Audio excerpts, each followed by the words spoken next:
To repay her brother's debt, she wed a ruthless millionaire.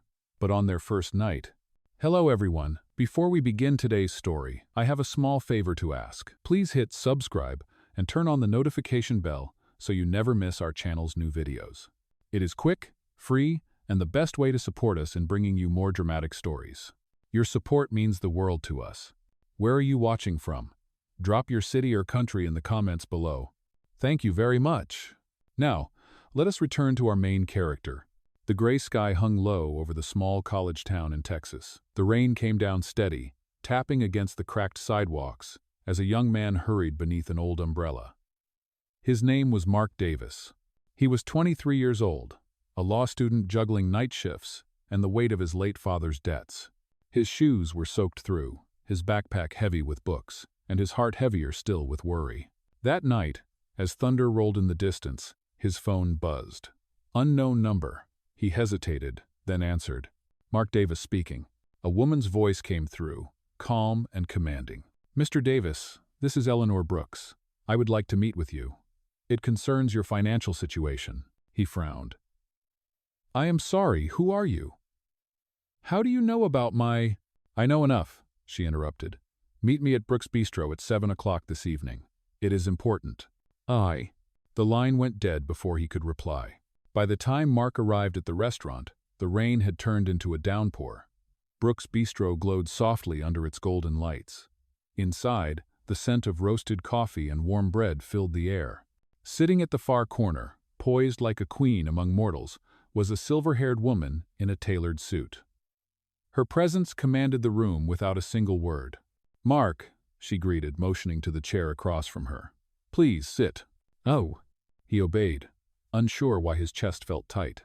Mrs. Brooks, I do not understand. How do you know about my debts? She smiled faintly. Because I own the bank that holds them. His throat went dry. What do you want from me? Eleanor folded her hands. A proposal.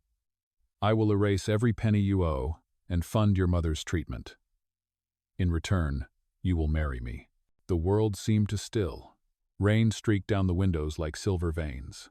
Mark stared at her, certain he had misheard. You want me to marry you? Yes, she said simply. This is not about romance, Mr. Davis. It is about legacy. I need a husband to stabilize my estate before the Board of Trustees takes control. You are young, discreet, and desperate enough to say yes. Mark's chair creaked as he leaned back, disbelief written across his face. That sounds insane. You do not even know me. I know that you are honorable, she said. You took 3 jobs to support your family. You refused to declare bankruptcy. I have read everything about you, Mark.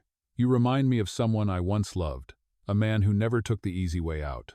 Silence stretched between them. The rain softened outside, but the air between them grew heavier. Finally, Mark whispered, What happens if I say no? Eleanor's eyes met his.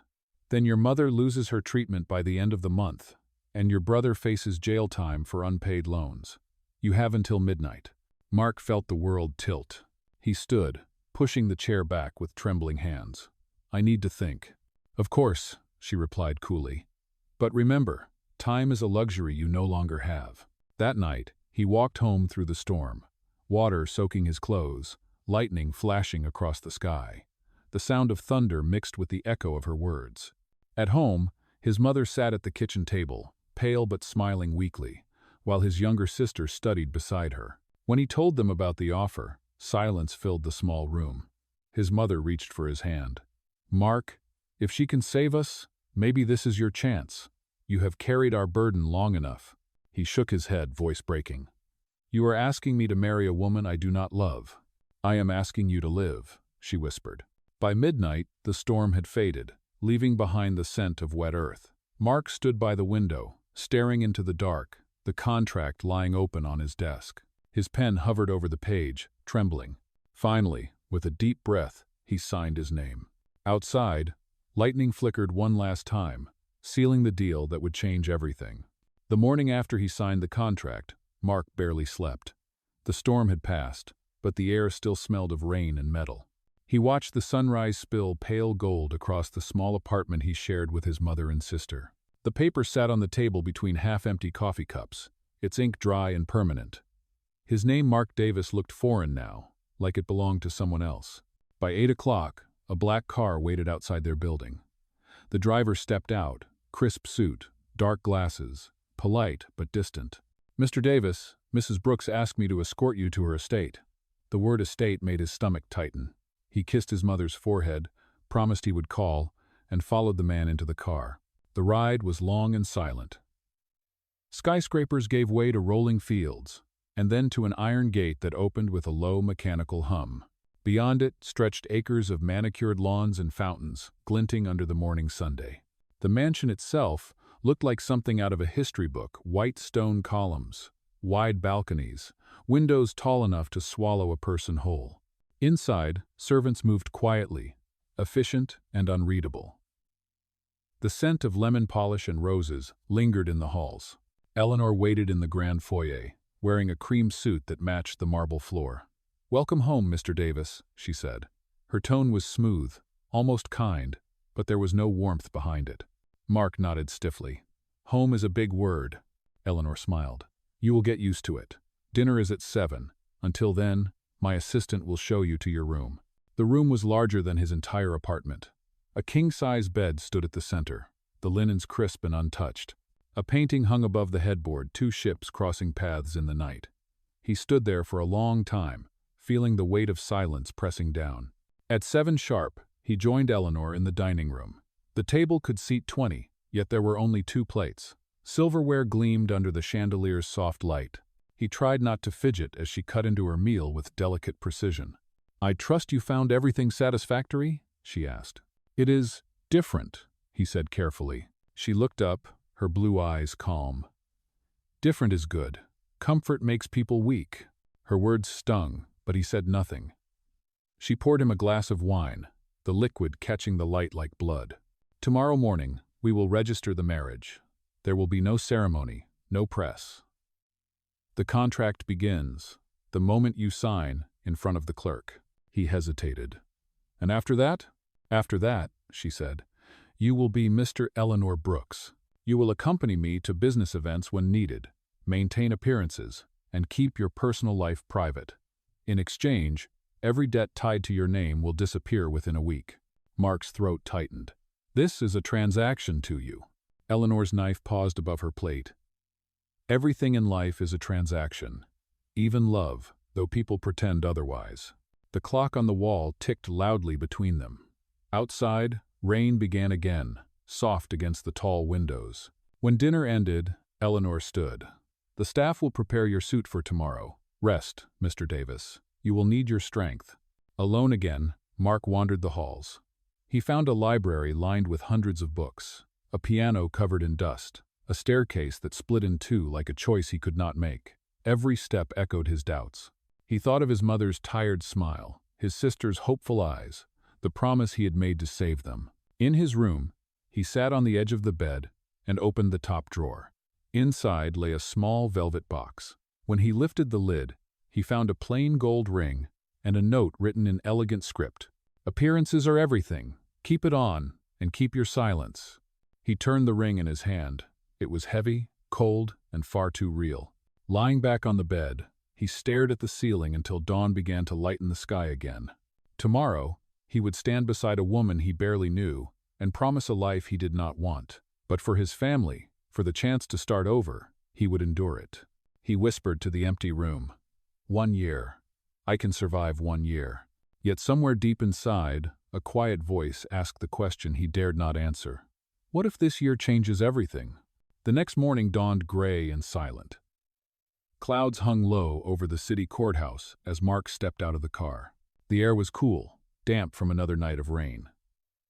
He adjusted his collar and tried not to think about what he was about to do. Inside the lobby, the marble floors gleamed like mirrors. The scent of paper and ink filled the air, the quiet hum of bureaucracy moving like a machine.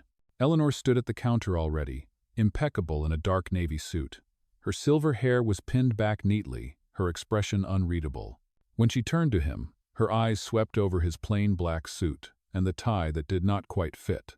"You look acceptable," she said. He forced a thin smile. "You look like someone who does this often." "Marriage or negotiations," she replied. "Both are business contracts, Mr. Davis." The difference is only in what you are willing to risk. The clerk looked up. Names, please. Eleanor Grace Brooks, she said smoothly. Mark Andrew Davis, he followed, his voice steadier than he felt. The ceremony was brief. No music, no flowers, no audience, only a notary, 2 witnesses, and a stack of documents that would bind them together by law. When the clerk announced them husband and wife, Eleanor extended her hand. Her fingers were cool, the ring glinting under the fluorescent light. Welcome to your new life, Mr. Brooks, she said. He tried to laugh, but the sound came out hollow. Outside, the rain began again, thin and whispering. Their driver opened the door, and as the car pulled away, the courthouse faded behind them. Mark watched raindrops race down the window, each one distorting his reflection. The ride back to the estate felt longer than before. No one spoke. Eleanor scrolled through her phone, her face lit by its glow. Mark stared at the ring now on his finger. It felt heavy, unnatural, like a chain made of gold. When they arrived, the staff lined the entrance, as if greeting royalty. Congratulations, Mrs. Brooks. Congratulations, Mr. Brooks, they murmured. He nodded awkwardly, unsure whether to thank them or to apologize. In the foyer, Eleanor turned to him. Before we proceed, there are rules you must remember. She gestured to a small folder on the side table. Inside were neatly typed pages, each numbered and signed. 5 rules, she said. Read them carefully. He read aloud, one by one. 1. Personal feelings are irrelevant. We are partners in name only. 2. Public appearances must be perfect. You will attend events when required. 3. My private life is not to be questioned, nor will I interfere with yours. 4. Confidentiality is absolute. No interviews, no statements, no friends brought into this house. He hesitated at the last line. 5. The contract is valid for 1 year. Breaking it results in the forfeiture of all payments and legal penalties. He looked up slowly. You planned everything. Eleanor met his gaze. I always plan everything. Her calmness unsettled him more than anger ever could. Later, a housekeeper led him to a smaller study at the back of the mansion. A desk waited there with an untouched laptop, a calendar, and a list of upcoming events. Charity galas, investor dinners, a foundation banquet at the end of the month. He read the schedule in disbelief. You expect me to act like your husband in front of these people? I expect you to behave as if you belong, Eleanor said from the doorway. Confidence is the only disguise that fools the wealthy. He let out a slow breath. And what am I supposed to say if someone asks how we met? Her lips curved slightly. Tell them the truth that fate brought us together at the perfect time.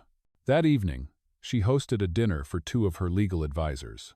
Mark sat beside her at the long table, unsure when to speak or where to look. The crystal glasses caught the candlelight, the silver utensils reflected his uneasy face. When Eleanor introduced him as my husband, the words hit him harder than he expected. For a moment, he almost believed it. But later, when the guests left and the mansion fell silent, the illusion cracked.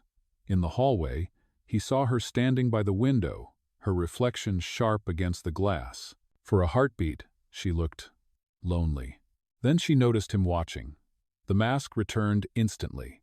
Good night, Mr. Davis, she said softly, reverting to his real name for the first time that day. He nodded. Good night, Mrs. Brooks. Back in his room, Mark placed the ring on the nightstand and stared at it. The rain outside continued to fall, tapping against the windows like a restless thought. He wondered how long it would take before the line between obligation and something else began to blur.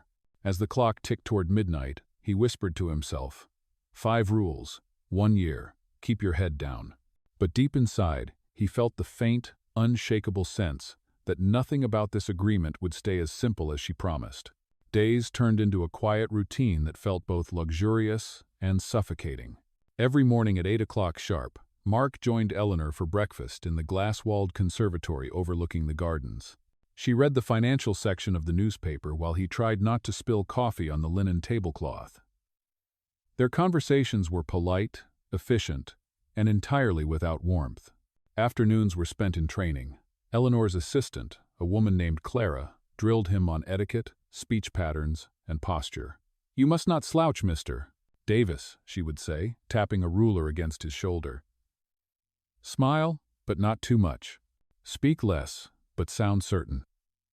He practiced handshakes, wine etiquette, and the correct way to greet a duke, a donor, or a journalist. At first, Mark felt ridiculous, a poor student pretending to belong to a world made of glass and gold. Yet beneath the surface embarrassment, a stubborn determination began to take root. He would not let them laugh at him. He would learn every rule, master every lesson, and make Eleanor regret underestimating him. One evening, she tested him sooner than he expected. A charity gala in the city, filled with investors, politicians, and reporters. The ballroom shimmered under chandeliers. Cameras flashed as Eleanor entered on his arm. Every eye turned toward them, measuring, judging. "Do not speak unless spoken to," she whispered as they approached the first table. "And whatever happens, keep smiling." For the first hour, he did exactly that, nodding politely, offering short answers, holding her glass when needed. But then an older board member made a sharp remark, loud enough for several guests to hear. "Mrs. Brooks, your husband is quite young. Some might call that strategic." The room went still. Mark felt the heat rise in his chest. Eleanor's lips parted to respond, but he spoke first. "You are right, sir," he said evenly. "It was strategic. She chose a man who knows how to work hard for what he believes in." The man blinked, caught off guard. A few people chuckled softly. Eleanor's gaze flicked toward him, unreadable. Later, in the car ride home, neither of them spoke. The city lights passed in silence until she finally said, "That was reckless." He met her eyes. "Maybe, but it worked." Her lips twitched, almost a smile. "You are learning faster than I expected." That night, as he hung up his suit, Mark noticed something new in her tone. Not affection, not yet, but respect. And for the first time since he signed the contract, he felt the faint pulse of pride. Still, as he lay in bed listening to the rain, one thought haunted him. The more he learned to play the role of her husband, the more he feared he might forget where the act ended and the truth began. A week after the gala, the mansion felt different. The staff seemed to move more gently around him, no longer whispering when he entered a room. Even Eleanor had softened, though she would never admit it. Their breakfasts lasted longer, their silences less heavy. She had begun to ask small questions: how he slept, what books he read, whether the garden view helped him think. One evening, she found him in the library, sitting on the floor surrounded by open books. "Studying again?" she asked, a hint of amusement in her voice. "Trying to understand the difference between surviving and living," he said without looking up. "I am not sure I know anymore." She stepped closer, the click of her heels echoing softly. "Survival is temporary. Living is a privilege few earn." Their eyes met, and for a moment the space between them felt charged with something neither could define. She looked away first. "Dinner is ready," she said quietly. After the meal, Eleanor received a call that made her expression darken. Mark overheard just enough to understand the board was pressuring her to sell part of the company, claiming she had become too emotional since her marriage. When she hung up, he said gently, "You do not have to face them alone." Her voice was sharp, defensive. "I have faced worse." He nodded. "I believe you. But that does not mean you should." She stared at him, searching for mockery and finding none. "You are very strange, Mr. Davis." "I have been told that before," he said with a small smile. That night, a thunderstorm rolled over the estate. Power flickered, and the hallway lights dimmed.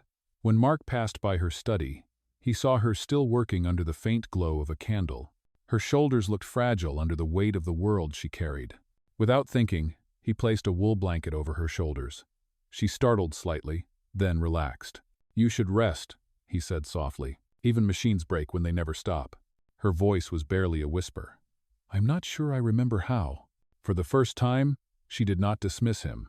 She simply sat there, letting the warmth of the blanket sink in. When their eyes met again, there was no armor between them, only two exhausted souls bound by choices they never truly wanted. Later, as he walked back to his room, Mark realized something had shifted. She was no longer just the woman who owned his debts, or the contract that chained him. She was human, flawed, tired, and heartbreakingly lonely. And that realization frightened him more than anything else, because he knew that once he began to care, there would be no turning back. The next morning, sunlight spilled through the tall windows, bright and cold. Eleanor was already gone when Mark came downstairs, her usual breakfast seat empty, except for a half-finished cup of coffee. Clara informed him that Mrs. Brooks had an early meeting with the board. Something in her tone carried unease. By noon, the mansion buzzed with rumors. The media had caught wind of the board's dissatisfaction. Headlines spread online. Brooks' empire in trouble. Mystery husband raises questions. Mark read them in silence, each word cutting deeper than he expected. That evening, Eleanor returned. Her hair was slightly undone, her eyes rimmed with exhaustion. "Rough day?" he asked softly. "They are circling like vultures," she replied, tossing her folder onto the table. "The board wants to vote on removing me as CEO. They say I have become distracted since marrying you." Mark's chest tightened. "You married me to protect your position. Now they are using me to take it away." Eleanor's expression hardened. "Do not flatter yourself. This is business." "Is it?" he asked quietly. "Because it looks a lot like fear." Her eyes flashed. "You know nothing about fear, Mr. Davis. You have never had to watch everything you built being pulled apart by people who smile while they destroy you." He stepped closer, his voice low but steady. "You are right. But I have watched my family lose everything because pride was louder than honesty. Maybe that is the same thing." For a long moment, she said nothing. Then, softer, "You should not care this much." "Too late," he said. That night, Eleanor disappeared into her study again, refusing dinner. Mark stood outside her door for a moment before walking away. The storm outside mirrored the one inside the house, lightning flashing, rain hammering against the glass. Later, near midnight, he heard a sound from the foyer. When he went to check, he found Eleanor standing by the grand piano, staring at an old photograph in her hand. It was a younger version of her with a man who looked eerily like Mark. She did not notice him until he spoke. "Who is he?" Her voice trembled. "My husband. He died 10 years ago. You remind me of him sometimes." The confession hung in the air, fragile and dangerous. She looked up, eyes glistening. "That is why I chose you. Not because of your debts. Because I thought maybe I could control the past by recreating it." He took a step forward, then stopped. "Eleanor, go," she whispered, turning away, "before I mistake kindness for something else." He hesitated, but obeyed. The echo of her words followed him down the hall like the rhythm of falling rain. In his room, he could still see her reflection in his mind, strong, broken, and utterly human. As thunder rolled across the sky, Mark realized something he could no longer deny. The contract had begun as a cage, but somewhere between the lies and the storms, his heart had already escaped. The next few days felt like walking through fog. Eleanor withdrew into silence, attending back-to-back meetings, answering calls behind closed doors. The mansion that once echoed with formality now felt cold, hollow, and watchful. Mark saw her only in passing, always poised, always untouchable. The warmth that had briefly flickered between them was gone, buried under distance and pride. Then, late one afternoon, the storm finally broke. Clara entered the study holding a newspaper, her face pale. "Mrs. Brooks," she said carefully, "you should see this." Eleanor took the paper, and her expression hardened as she read the headline. "Anonymous source claims Brooks' marriage was a paid arrangement." Below it was a photo of Mark leaving the courthouse the day they married, rain falling like accusation around him. Mark walked in just as she lowered the paper. "What happened?" Her voice was sharp, trembling beneath control. "Someone leaked our contract. The world now believes I bought you." "Oh," he froze. "That is not true. Truth does not matter," she snapped. "Perception does. The board will use this to destroy me." Before he could respond, the door burst open again. Victoria, Eleanor's former business partner, and the woman Mark had seen in old photographs, stood there with a satisfied smile. "I told you, Eleanor," she said sweetly. "Love is weakness. You should have listened." Eleanor's face turned to ice. "You did this." "Of course I did," Victoria replied, her tone venomous.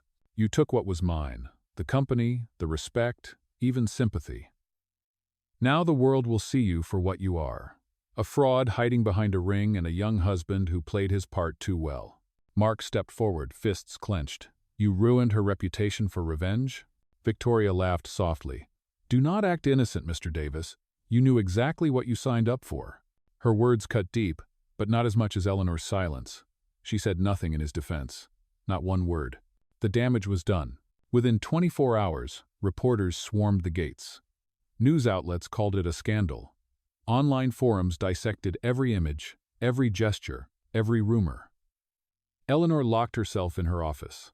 Mark could hear the pacing from the hallway, the sound of her world collapsing piece by piece. When he finally entered, she was standing by the window, her reflection ghost-like in the glass.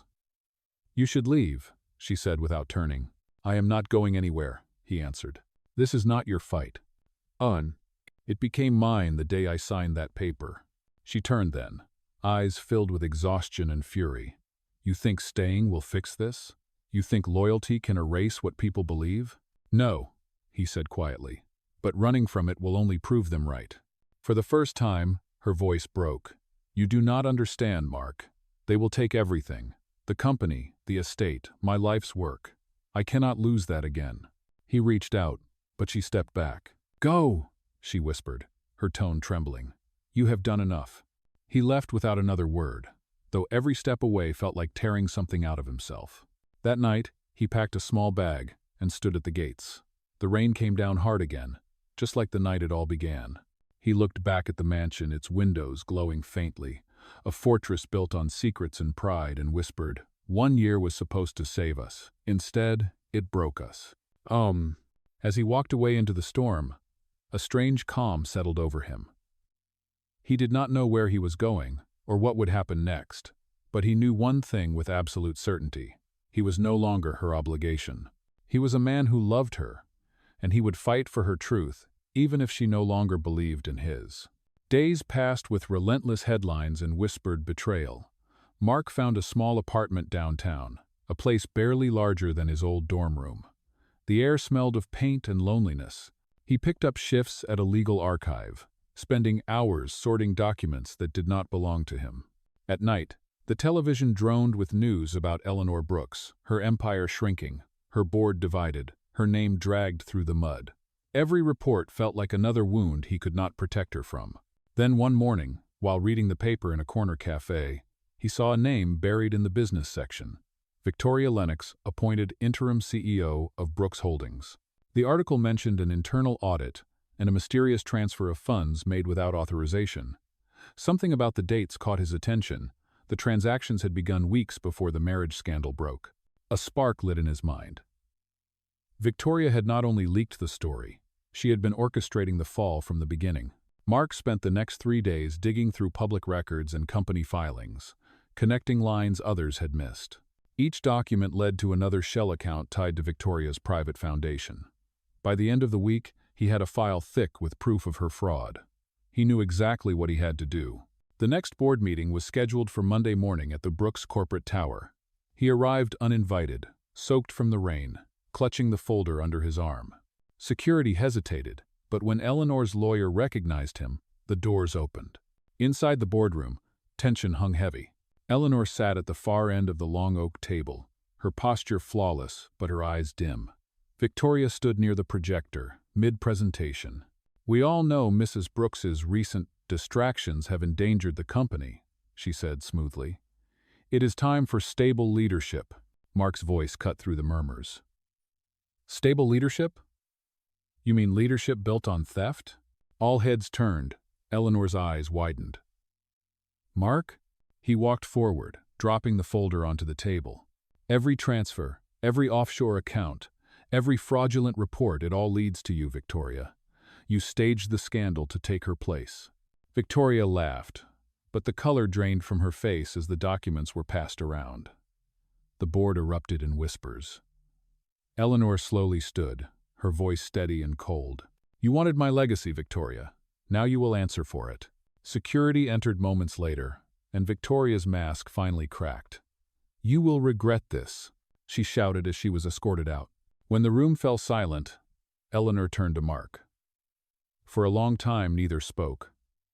Then, softly, she said, You did not have to come back. He met her gaze. I never stopped being on your side. Emotion flickered across her face, gratitude, disbelief, something dangerously close to tenderness. She stepped closer. "You risked everything for me." He shook his head. "No, I risked it for the truth." Outside, the rain had finally stopped. Sunlight broke through the clouds, reflecting off the glass tower like fire. Eleanor looked out the window, then back at him. "The board wants a press statement by tomorrow. They will need to see us together." Mark smiled faintly. "Together, then." As they left the boardroom side by side, the whispers behind them no longer mattered. The contract that once bound them in silence had transformed into something stronger: trust born out of chaos. For the first time, Eleanor did not lead the way alone. She reached for his hand, and he did not let go. A month later, the mansion no longer felt like a fortress. The echo of fear had faded, replaced by quiet laughter and the sound of life returning. The newspapers now told a different story: how Eleanor Brooks had exposed corruption inside her own company, how she had refused to surrender what she built. The board reinstated her as CEO, and the scandal that once threatened to destroy her name became proof of her resilience. But it was not just her reputation that had changed. The woman who once spoke only in transactions now met the world with something softer, something real. And every morning, Mark was still there, no longer as a contract, but as a choice. One evening, she found him in the garden, sleeves rolled up, helping the gardener replant the spring roses destroyed by the storm. The sight made her pause. He looked at peace, the sunlight catching the faint gold band still on his finger. "You should not be doing that," she said lightly. He glanced up, smiling. "Old habits. I still like fixing things." She stepped closer. "And what about us, Mark? Do we still need fixing?" He wiped his hands, his expression gentle. "I think we are learning how to grow instead." They walked together along the path, the air filled with the scent of new blossoms. For the first time in a long while, silence between them felt easy. Later that week, the company hosted a charity gala to mark a new beginning. Cameras flashed, the orchestra played softly, and the same people who once whispered about their scandal now applauded their triumph. Mark stood beside Eleanor as she delivered her speech, proud but humble. When she finished, she turned to him before the crowd. "This man once reminded me that contracts end, but promises do not," she said. "So tonight, I am ending one and making another." Gasps filled the room as she took his hand. From her clutch, she pulled out a small envelope. Inside was the original marriage contract, now voided and signed, terminated. She held it to the microphone. "This paper once saved me. But love, real love, does not need signatures." She tore it cleanly in half. Applause thundered through the hall. Mark took a deep breath. "Then I have one more question," he said, dropping to one knee as the crowd fell silent. "Eleanor Grace Brooks, will you marry me not for debt, not for legacy, but for the life we could build together?" Tears shimmered in her eyes. She nodded, whispering, "Yes." The room erupted with cheers. The orchestra swelled. For a moment, the past dissolved the contracts, the storms, the fear. Only two people remained, standing in the light they had fought to find. Weeks later, in a quiet ceremony surrounded by friends and family, they exchanged rings again. The same mansion that once felt cold now glowed with warmth. On the mantel, framed behind glass, hung the torn contract, no longer a symbol of obligation, but of everything they overcame. That night, as the lights dimmed and the guests departed, Eleanor leaned into his shoulder and whispered, "1 year ago, I bought a husband. Today, I found a partner." Mark smiled. "Then maybe some mistakes are worth making." Outside, the roses swayed in the wind, and for the first time, their story finally felt complete.